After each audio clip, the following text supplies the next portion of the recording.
We are so back. For the first time in over 3 years, John Mayer has performed with his entire band, and I am so excited to finally be covering some of John's own music, and hopefully this all being the precursor to an upcoming tour in support of a new album from John. So we're going to be going over all of the updates and changes to the gear that we are seeing from this rehearsal show. It was held at Henson Studios in support of Heart and Armor, John's charity for veterans, and the performance looked amazing. It looked like a lot of fun, and it's gotten me super excited for all of the things and hopefully new music and just a big tour to come. So let's dive into some of the footage and what we know of John's gear, as he's really hasn't performed with his band in 3 years. So it's kind of interesting to see some things that have stayed consistent and some things that have also changed.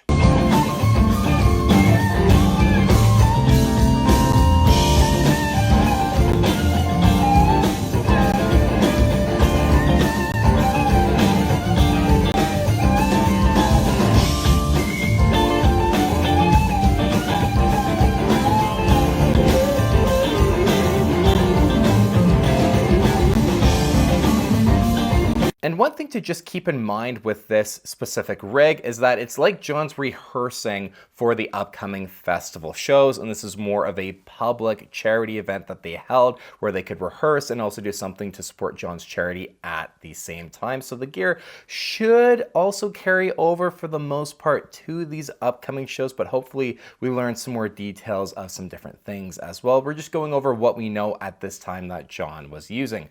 When it comes to the rig in its entirety as well, you can really see the evolution of the 2019 World Tour going into Sob Rock, and then now into this new era, we can call it the post-Sob Rock era, now in 2025, going on into 2026 and hopefully 2027 as well. How the gear has kind of just evolved slightly. We haven't had very massive changes. When it comes to the amplifiers, we have the Fender Bandmaster Dumble Steel String Singer 002, the first time we've seen John with this amplifier since 2019, which is just insane. And then the Two Rock Custom Reverb Signature 83, John's own custom version of a custom reverb from the early days of Two Rock back in 2004. About is when they actually designed a couple of these amplifiers for John.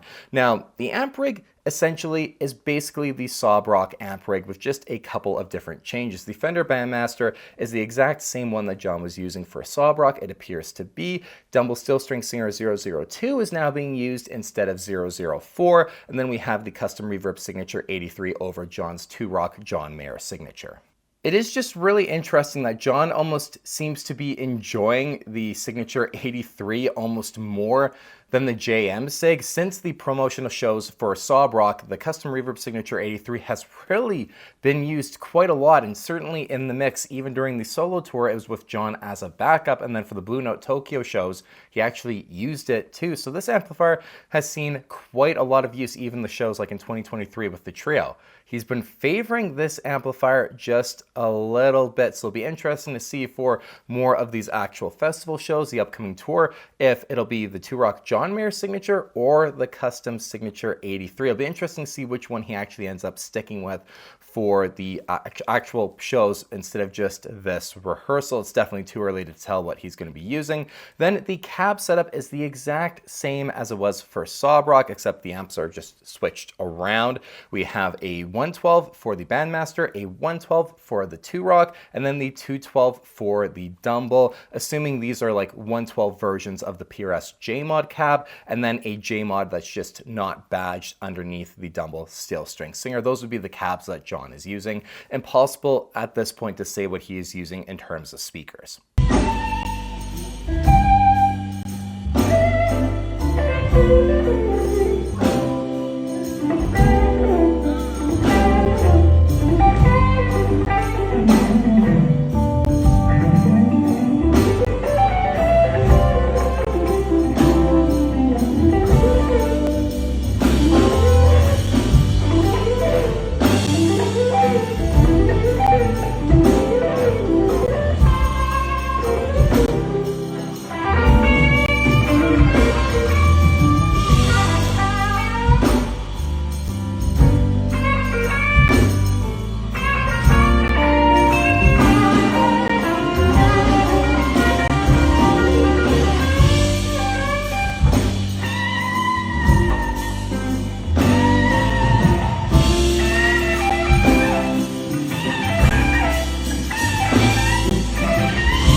And when it comes to the guitars, as you would expect for a full band John Mayer show, there was a mixture of acoustic and electrics that John used. And from the footage that we have at the time of me making this video, we have some really great shots of him with his signature 0042 SC, which is such a cool looking guitar. He did use an OMJM as well. And then we have the main electric guitar that John used being that new finished Silver Sky that John debuted with the 60th anniversary shows with the Grateful Dead, with Dead & Company in San Francisco. The kind of olive-ish brown color. I really like this guitar a lot, and we've seen John using it when he demoed the 424 gain stage for Josh Scott from JHS. He had one that was kind of dead spec-ish with like the brass nut and the string retainer on it, but this seems to be a standard Silver Sky just with that new finish on it. That was the main guitar that he would use for the electric performances for the night, but he did use a new Silver Sky SE Derby Red finish for New Light, which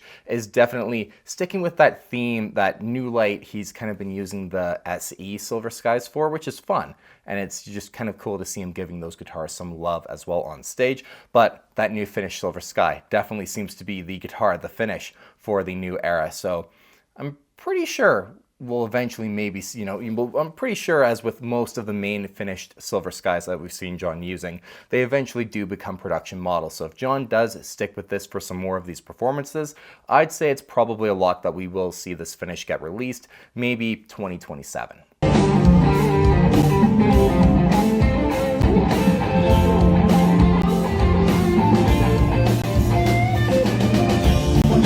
All right, now here comes what I really think is the fun part, trying to figure out what was on John's pedalboard. Now, from some of the different footage we have from the performance, some of the different photos that were taken, we can piece together a few things and a couple of real key changes and indicators for what John might be sticking with going forward, one that I'm super excited about. So on the very front row of the pedalboard, we don't get a lot on the kind of front, if you're John looking down at the pedalboard, the front right side, kind of where the chain would start. There does appear to be the Keeley looper very first in the chain, and you can see that there is a couple of cables sticking out of it as well.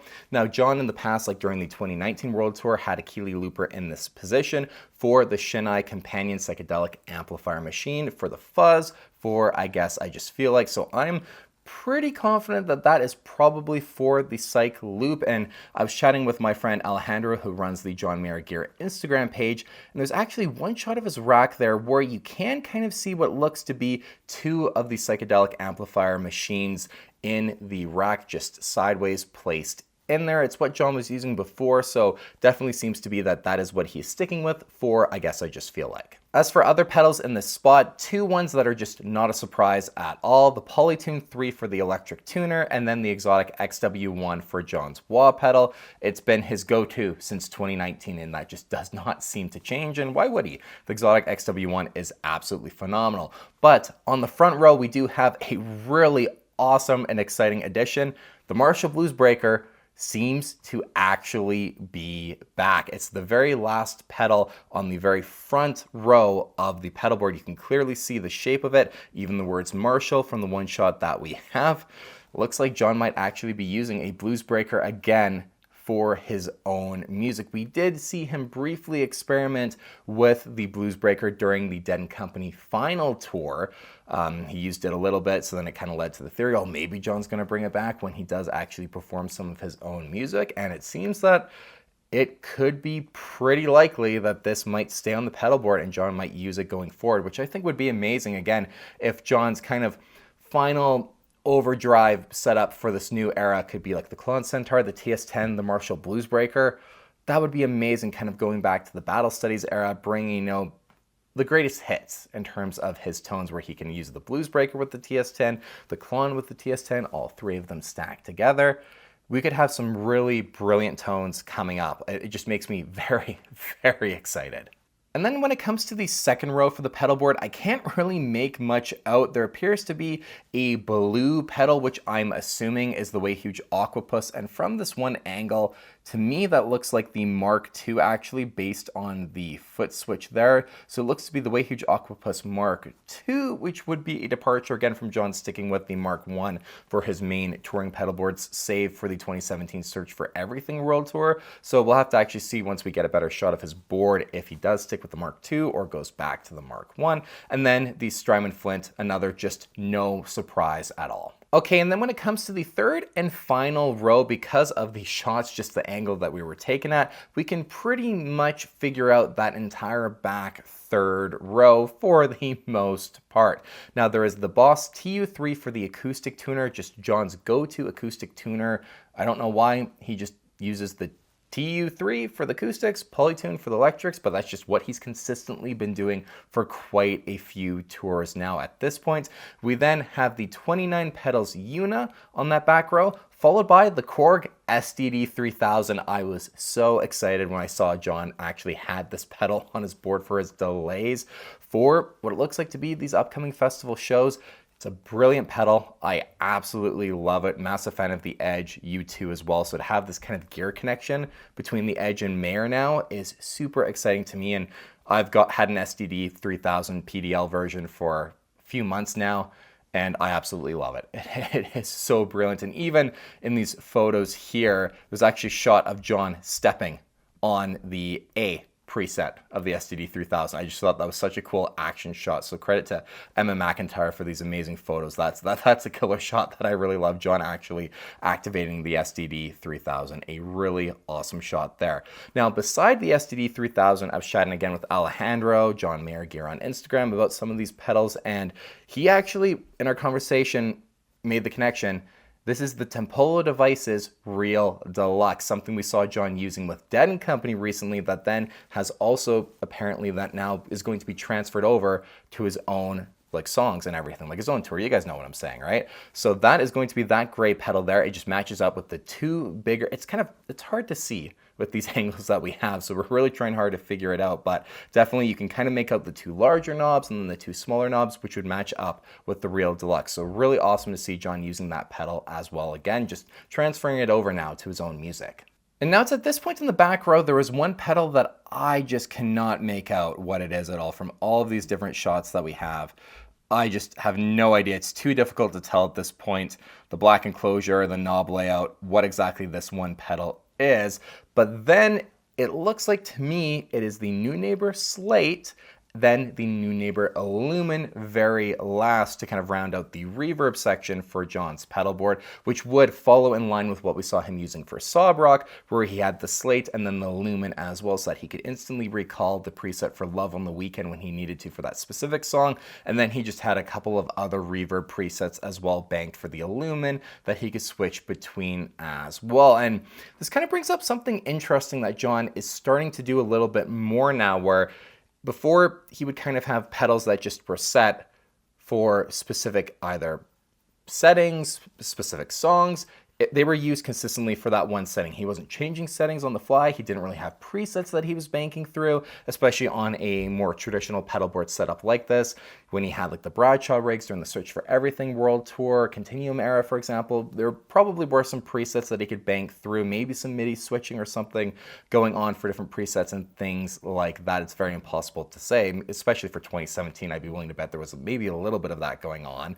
But now to see him having things like the SDD 3000, the New Neighbor Illumin coming back on, where they're pedals that he's actually having to switch to, it's kind of just something I thought to mention, that now he's kind of experimenting maybe with some different presets with the SDD 3000, where he scrolls through and like number one is the standard like tape delay summon he might use for Belief, Slow Dancing in a Burning Room, kind of doing the Pete Cornish TES Providence Delay 80s thing, but then maybe he's using like the SDD setting or something different on the Korg as well, like for preset 2, and he just knows, okay, for this next song, scroll up, preset 2 on the SDD 3000, and then back down to preset 1 for other songs. He could be doing things like that, like he was doing with the Lumen. So just kind of interesting to see. He's experimenting with pedals that are a bit more powerful in terms of these preset settings, and I just think it's kind of cool.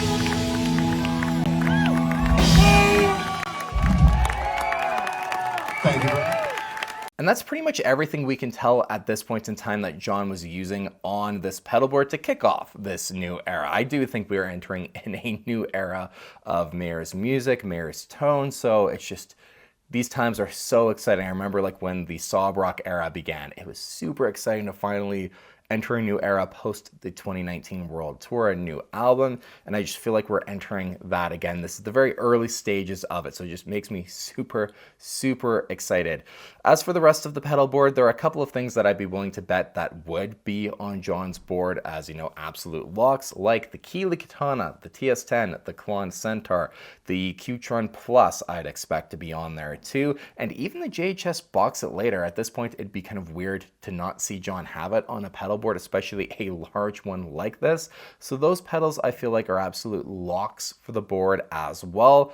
Might be a few new additions to come as well, or some other things we can't see that might be some surprises, but hopefully with these festival performances, we'll actually get really good looks at the board and know what John is using. But this is everything that we can kind of confirm at this point in time. The Tempolo device is real deluxe as well. As a Canadian, just makes me really excited because I think this is the first pedal John has really been using from a Canadian company. I can't think of any others.